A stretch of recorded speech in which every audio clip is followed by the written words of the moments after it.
Welcome to the Christian Campfire Conversations podcast, where we have real conversations about real topics. Our goal is to educate believers in order to fulfill the Great Commission. So without further ado, let's get on to the podcast. What's up, my basic family? We are here with another episode of C3 Christian Campfire Conversations. I am joined by my buddy, my best friend, my co-host, Keegan Lowen. Keegan. What's going on, everybody? Good to see you. I'm joined here today with my co-host, Max Moore. Oh, sorry. You had already said that. Yeah, man. We're meeting virtually again. It's not a replacement for in real life, but here it is. Here it is. We have got an exciting video plan for you guys today. Well, some of you might not find it very exciting. I actually feel kind of... never mind. Tell me about your week, Max. My week has been pretty good. It's kind of been, the standard 2 basketball games, school. Honestly, not much has changed. I didn't preach today, so that was, I got to, not have to wake up earlier on Sunday. I got to sleep in. Slept until 8 o'clock. So Ooh, chill. That's yeah. I don't mean to flex. Boom like that. But I did sleep until 8, so that was good. What about you, man? That was actually a really good week. I guess I spent the first 3 days in western Kansas, and then I came back to Wichita Thursday, Friday. Was able to connect with some cool people and had some really cool experiences. I just want to share one thing in particular that was a pretty neat experience, and we'll see what comes out of it. But for those of you who don't know, I live with my cousin in his basement. That's currently where I'm at in Wichita. But so he had I had said I wanted to talk to him, and he had offered that he'd take me to a coffee shop. He was meeting someone else there. I could just do some of my studying that I have to do, but we could chat there and on the way back and a little bit afterwards. So I was just asking him some questions in regards to business and stuff of that nature. And then we got there. I met the person he was meeting with, and then after the meeting, we were talking about. After his meeting, him and I were talking about just how to meet people, how to quote unquote network, and Max, I haven't even told you this story, so it's just as surprising to him. I don't even know what he's waffling about over there. So there's some groups in Wichita that are specifically for the sake of networking, meeting people, and growing your business. But there's not very many that are based in faith. I said, hey, I thought about that. Maybe that would be something that could be very beneficial, is have a group of Christian business-minded people that would meet, say like twice a month, and number one, give business to one another, and number two, just like encourage and lift each other up, and keep each other one another accountable. And he's like, I told him this. I just had this idea and just wanted to know his thoughts. And he's like, that is just crazy. He's like, the meeting I was just having right behind you, like I wasn't able to hear most of it. He's like, he had just told me that I should do the same thing, like pretty much word for word. And so it was a really cool God moment where he put all these things and is giving him a very clear message of something that God thinks will be an extremely great idea. So we'll see what comes out of it, but I just thought I'd share that with you guys. Yeah, no, that's so dope. Those kind of confirmations are always awesome to see. Like I've had one of those in my own life, in my journey to become a pastor. I thought this at one point, but I didn't tell anybody. And then someone else that I hadn't been talking to about it came to me, Pastor Tim, and said, "Look, I think you're going to preach the word someday." I was like, "Well, that's Yeah. Now that's and that's so awesome that's that's on your cousin's heart. So that's pretty dope. Yeah, and I told him, I said, I wish all of the prayers that I had for God were that clear in the answers because I'd like to say that it'd make things a lot simpler, but we're extremely grateful for all the different ways that God works. But it just brings a special joy to my heart when He's clear and concise with exactly what He wants His workers to do. So, do you have anything else you want to share about your week, or should we get into it?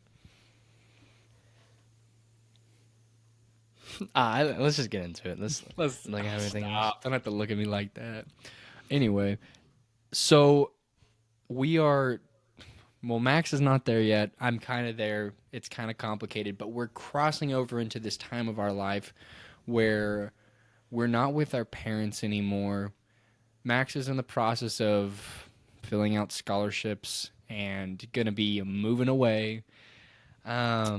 And there's a lot of difficult questions and a lot of difficult questions and a lot of difficult things that happen when we're no longer supported by our parents. I mean, by that I mean living in their household, eating their food, in those ways. So some of the things, we have to find a church, we have to find friends, we have to find a community that loves us. Of all these things, I'd say probably more often than not, you might be single while you're doing it, and that can be pretty difficult. It's one thing to be single, but it's another thing to be single and lonely. And the only place that you find companionship doesn't have to be through a partner of the opposite sex. There's some really great opportunities to be in groups with fellow believers. So what we're talking about today is singleness and how to honor God in our singleness, and not do it alone. Because in the word singleness, it's like single, alone, by yourself. But we don't want to do singleness alone. We want to do singleness in community. This might sound kind of hypocritical for any of you that know me because I'm not single. And I haven't been Um, single for I haven't been single for years over 2 now. years, but 2 years. Yeah. what I will say is that God gives a tremendous opportunity to some to be single at a young age, and they can have that much more time to devote to God alone and growing their relationship with Him. So here we have little Max Moore, who has this. Sorry, I didn't have to call you little. We have here Max Moore, who is going to be moving away from his home, moving to a larger city, having to find some new friends, and he's single. I mean, just look at him. Sorry, Dude, Max. it's such like How a are you? backhanded thing. Like, man, dude, he's like, he's gonna move He's single. Nobody loves him. single, He's kind of alone. he's a piece of work. Hopefully, some woman will want him one day. But Max, you are going to be taking on this endeavor of moving away from your parents, starting a new life, and doing it single. What's your plan of action? Tell us, please. So I think going into college, going in single, I've already through visiting this college, I've already met some people. I've already have a roommate picked out. He's awesome, and so I already have this community of guys that I'm like so looking forward to over there. And in my hometown, I have a group of great guys that we do fun stuff together that's not dishonoring to God, and so I think that that's kind of crucial to having some human interaction that doesn't necessarily have to be like intimate in like a girl and guy setting.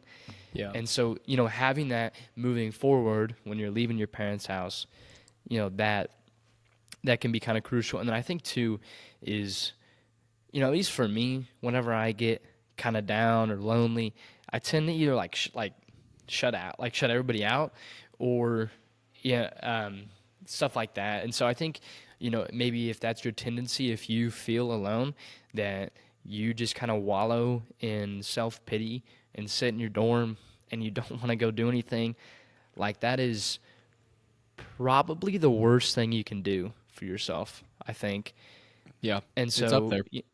yeah. And so instead of doing that, go out and try to find, I'm going to a college that has a student body of 70 people that love Jesus.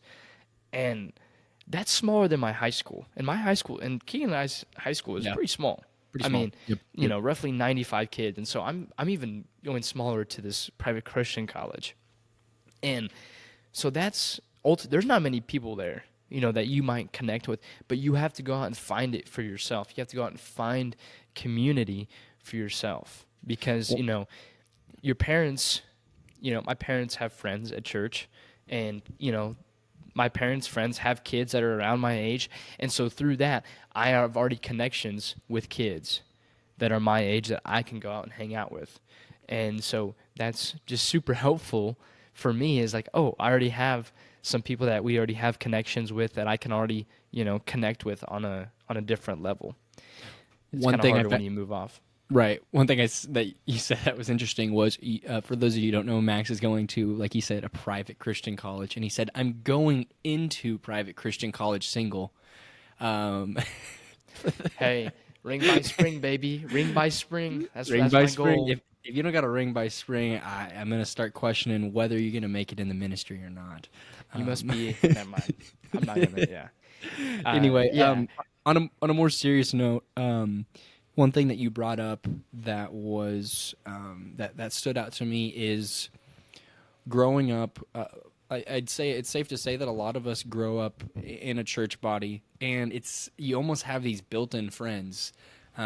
It's I'd say even worse when you move to a or when you grow up in a smaller town because you don't have options. You're just friends with who's around. I mean, say there's 15 guys in your class.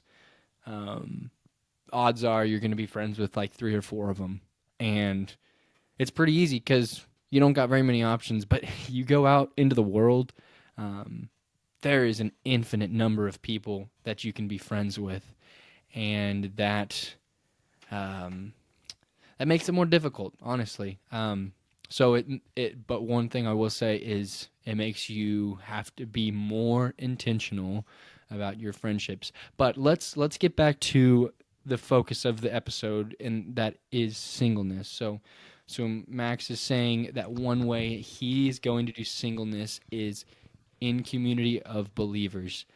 I think that one of the really important things of being single, or even if you are dating, being away from your partner and living the quote unquote bachelor life for a while, I think that is one thing that's really important. And it gives you a great time to grow closer to God uninterrupted by a partner. Um, yeah. Max, you have anything to say So about that? so if we look at singleness and versus dating or marriage, okay, Mm-hmm. so when you're dating to marry. Mm-hmm. We've talked about this a number of different times. You're Yep. dating to marry, and then your goal in marriage is to have kids. I mean, obviously there are some people that can't have children, and that's okay. Yep. There's nothing. You're not less than because you can't have kids or something like that. But typically Christians, we're to see kids as a blessing, and so we have kids. Now, your job is to disciple those kids. Your job is to raise those kids up in a Christian household in a way that is pleasing to God. And then also, when you're single, your job is to go out into the world and to make disciples. Now, you're supposed to do that when you're married too, in my opinion, but that's not like, you should be discipling your kids more than other people's kids. And so I think 1 Corinthians chapter 7 actually talks pretty extensively on the subject of singleness. Paul says in verse 25, Now about virgins, I have no command from the Lord, but I give judgment as one who by the Lord's mercy is trustworthy. Are you pledged to a woman? Do you not seek to be released? Are you free from such a commitment? Do not look for a wife, but if you do marry, you have not sinned, and if a virgin marries, she has not sinned. But those who marry will face many troubles in this life, and I want to spare you this. What I mean, brothers and sisters, is that the time is short. From now on, those who have wives should live as if they do not. Those who mourn, if they did not. Those who are happy, as if they are not, as if they were not. Those who buy something, as if they were not theirs to keep.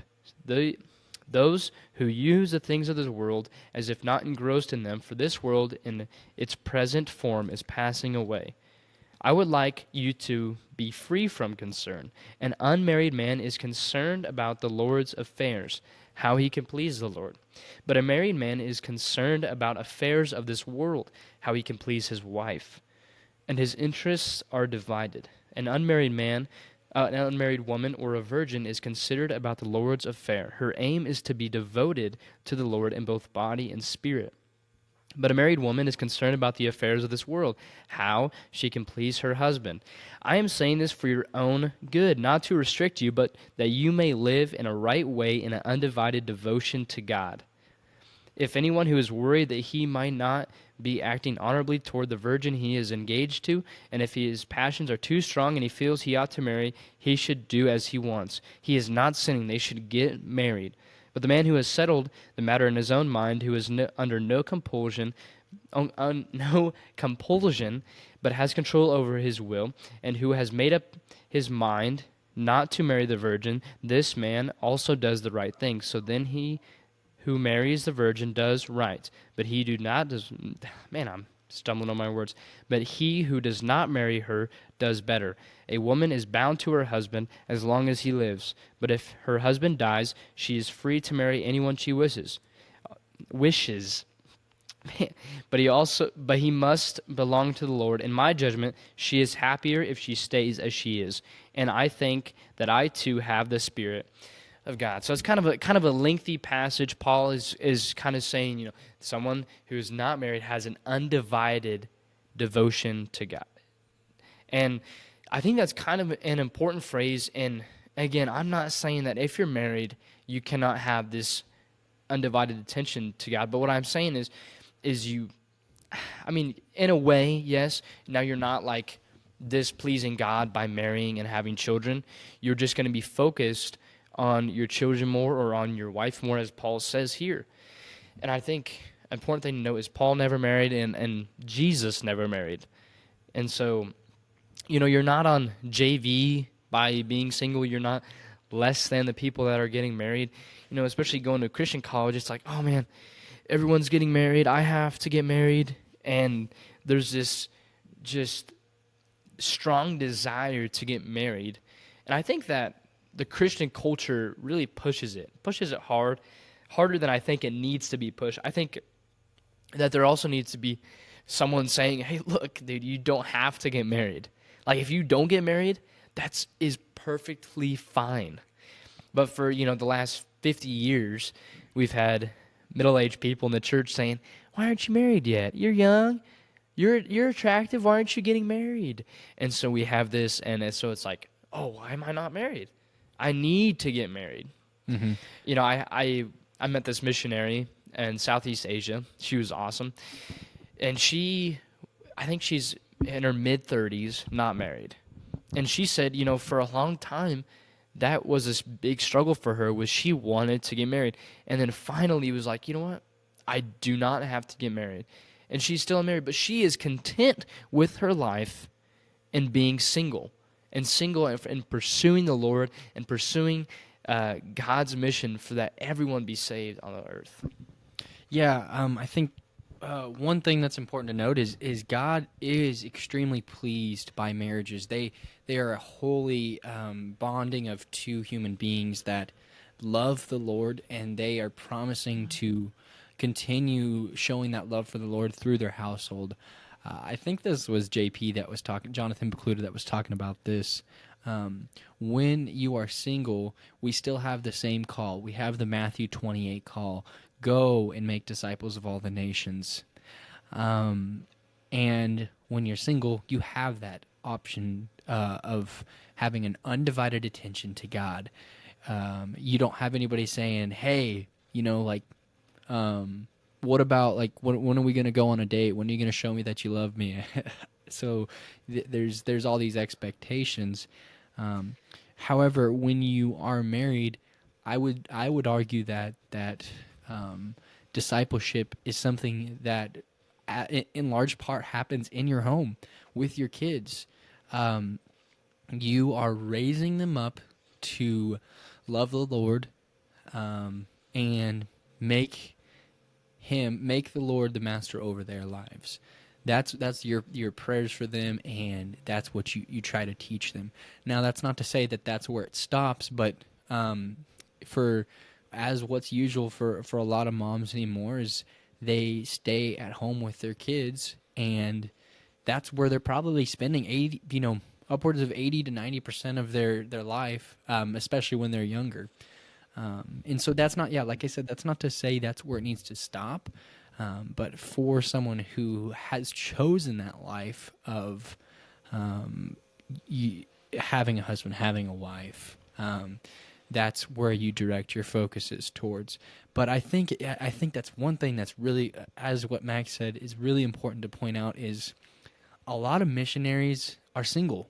And they are going out and doing some of the most pleasing work to God. So while marriage is extremely pleasing to God, another thing that is extremely pleasing to God is one person having their undivided attention focused on Matthew 28, going and making disciples of all nations. Um, and like I stated, when you are tied down to that husband or wife, tied down sounds like you're forced into it. It's not what I mean, but um, maybe your Yo, ball and focus, chain. the ball, maybe your focus transitions from Central Asia to the middle income neighborhoods that you live in, and focusing on the men and women in those neighborhoods rather than on the other side of the world. Yeah, I mean, another example that was brought to my mind is Megan, my sister, who's 21, and because she's not married, she's going to Uganda for a month this summer. Yeah. And obviously I'm 3 years younger than her, so I'm not going to be married, but I'm single, and so I can now go on a mission trip for a month this summer, which I'm hoping to. And so, things like that, you have this undivided devotion to God that allows you to do things that a married person isn't able to do. Because Mhm. my parents, okay, they probably could because we're older, but when we were younger and we were all playing basketball, we had places to be. We couldn't, it's like my parents couldn't leave for a month to go somewhere. They couldn't pack their Yeah. bags and go help somewhere for a week. Like they had to be there to help feed us, to help us get to practices and school Hmm. and everything else.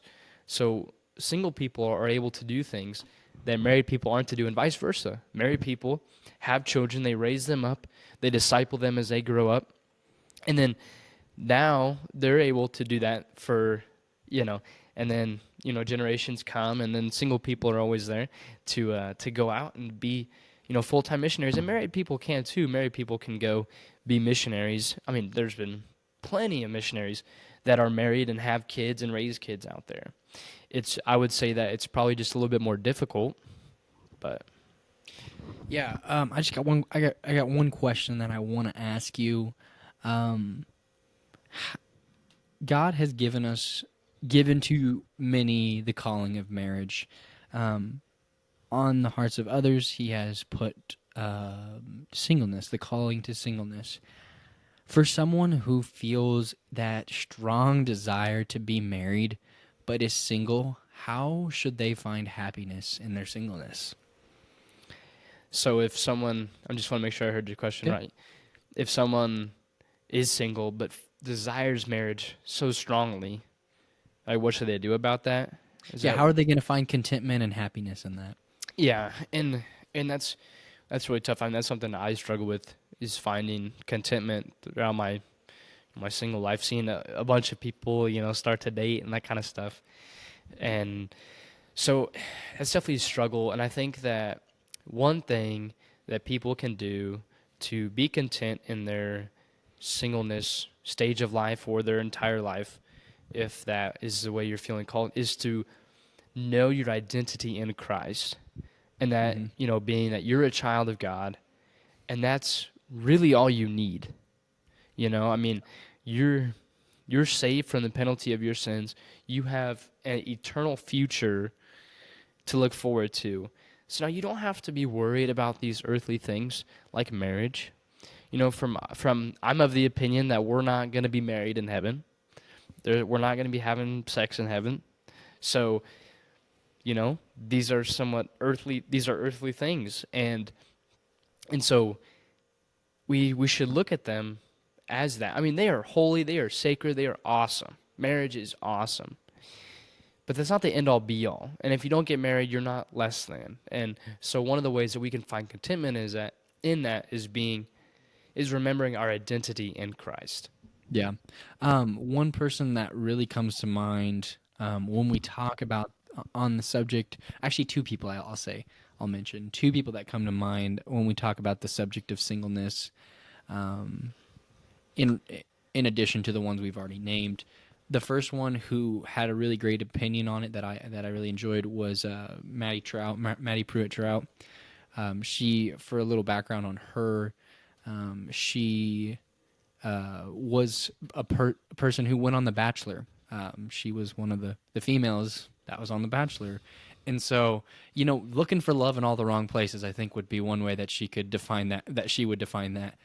And she got to the point where she wanted marriage so bad, but she didn't have anybody. And one thing that she said that really stuck out to me was when her future husband came around and wanted to start to date her, she was so content in her singleness that she like drug her feet on it. This guy was an amazing dude, and she really was like there was no reason that she shouldn't date him because he was an amazing guy, but she had gotten so content with her singleness, whereas not that long ago she was looking for a partner, and was stopping at nothing to do it. Another person that comes to mind is the Bible recap girl, Tara Lee Cobble.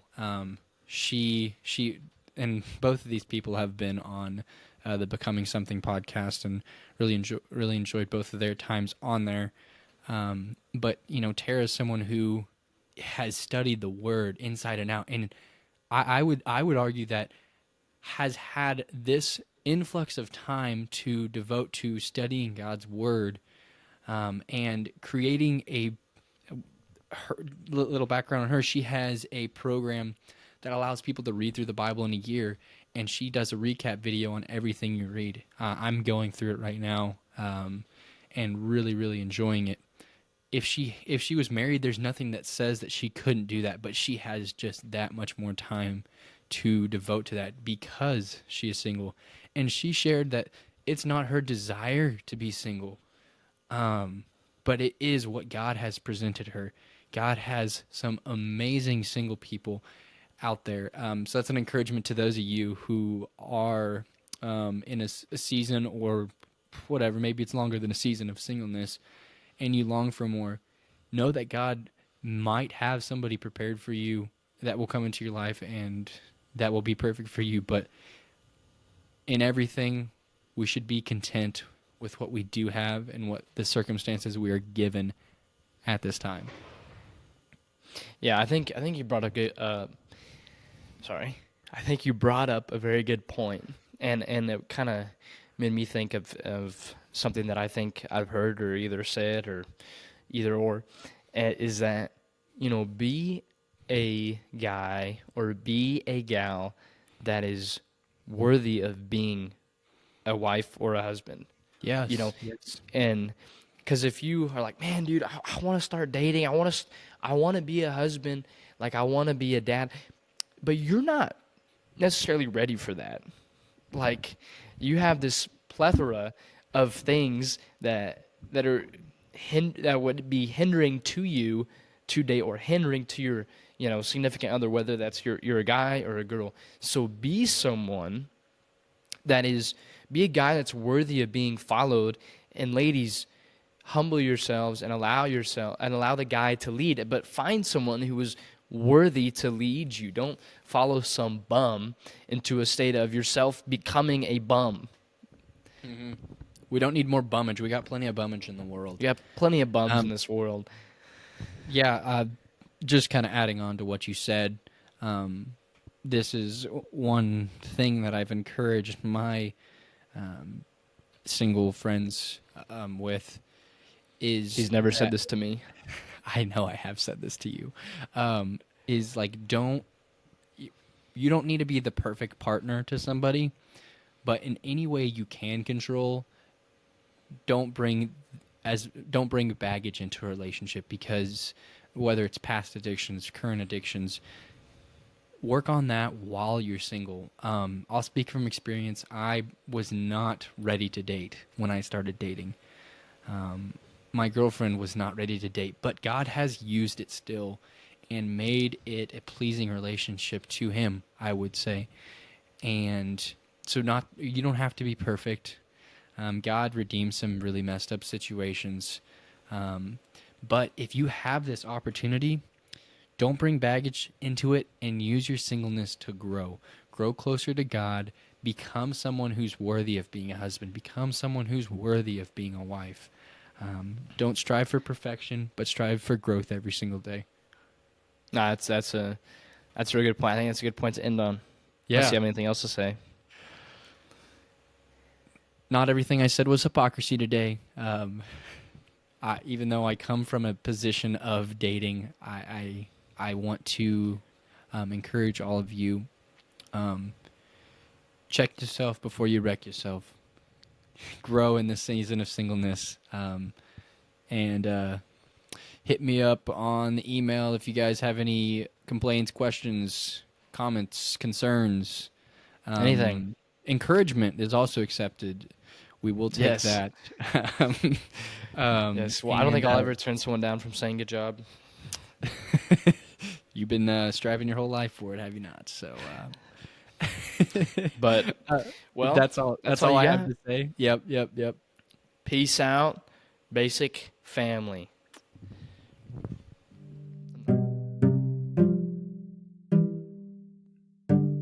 Thanks for tuning in to this week's episode of Christian Campfire Conversations. I'll see you next week.